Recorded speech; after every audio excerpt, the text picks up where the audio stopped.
அனைவருக்கும் வணக்கம். நீங்கள் நம்ம சேனலுக்கு புதுசுன்னா பக்கத்தில் இருக்கிற பெல் பட்டனை அமைத்தி சப்ஸ்கிரைப் பண்ணிக்கோங்க.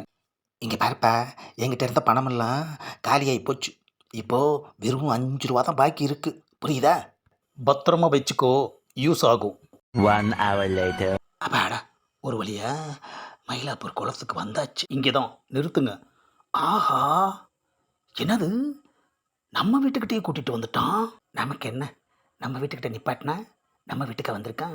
இறங்கி அந்த பக்கமாக போயிடுவான். ஏப்பா, பணத்தை கொடுத்தீங்கன்னா நான் அடுத்த சவாரியை பார்ப்பேன்ல. ஏன் அவசரப்படுற? தரமாட்டானா? இந்த வீட்டில் ஒருத்தன் எங்கள் மாமா கிட்ட பணத்தை வாங்கிட்டு அடிக்கடி டிமிக்கி காட்டிக்கிட்டே வர்றான். அதான் இன்னைக்கு அவனை பார்த்து வசூல் பண்ணிட்டு தான் போகணுன்னு தான் வந்திருக்கேன். எவ்வளோ நேரமானாலும் பரவாயில்ல, வெயிட் பண்ணு. வெயிட்டிங் சார்ஜ் மொத்தமாக வெயிட்டாக கவனிக்கிறேன். ஆஹா, நம்மளை தேடி நம்ம ஆட்டோவிலேயே வந்திருக்கான ஐயா. நல்ல வேலை, நாம தாங்கிறது அவனுக்கு தெரியலை.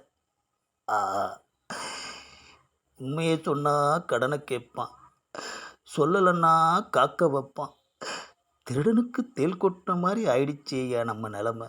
ம், அப்படியே நைஸா கிளம்பிட வேண்டியது தான். ஆமாம், எங்கே நழுவுற? இல்லைப்பா, வீட்டுக்கு போகணும். அப்போது இது ஆஹா, நம்ம வீடுன்னு தெரிஞ்சே தான்யா கூட்டிகிட்டு வந்திருக்கான். என்ன திரு திருன்னு முழிக்கிற? நானும் இதே ஏரியா தான். அடிக்கடி உன்னை தேடி வர்ற ஒரு கடன்காரனுக்கு நீ பயங்கரமாக அல்வா கொடுத்துட்டு இருந்ததை கவனிச்சுக்கிட்டே இருந்தேன். அதே மாதிரி உனக்கு நான் அல்வா கொடுக்கணுன்னு ஆசைப்பட்டேன். அதான் உன்னோட ஆட்டோவை செலக்ட் பண்ணி அதிலேயே சவாரி பண்ணி உன் வீட்டுக்கு கூப்பிட்டு வந்தேன். ஒரே கல்லில் 2 மாங்காய். உனக்கு அல்வா கொடுத்து ஏரியாவுக்கும் வந்துட்டேன், கையோட லஞ்சையும் பார்சல் பண்ணிக்கிட்டேன். ஆஹா, இதுக்குத்தான் தேடி வந்து நம்ம ஆட்டோவில் ஏறினானா? கடன்காரங்கிட்டெல்லாம் வெளியில் வச்சு டீல் பண்ணவே கூடாது. எவனாவது பார்த்தா அவன் வந்துடுவான் வசூல் பண்ணுறதுக்கு.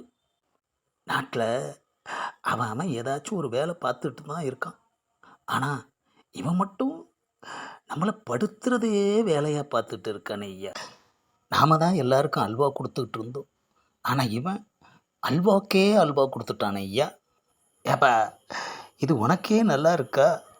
கடனை வாங்கிட்டு அல்வா கொடுத்தப்போ உனக்கு நல்லா இருந்ததா?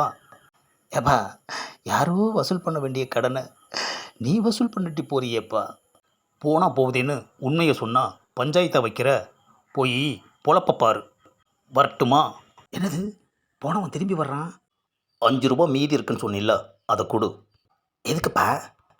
சரக்குக்கு ஊறுகாய் வாங்கணும். என்னது, ஊறுகாயா? ஆஹா, அதையும் பிடுங்கிட்டானே ஐயா. முதல்ல வாங்கின கடனை ஒழுங்காக திருப்பி கொடுக்கணும். இந்த பதிவை லைக் பண்ணுங்கள், ஷேர் பண்ணுங்கள், மறக்காமல் சப்ஸ்கிரைப் பண்ணுங்கள்.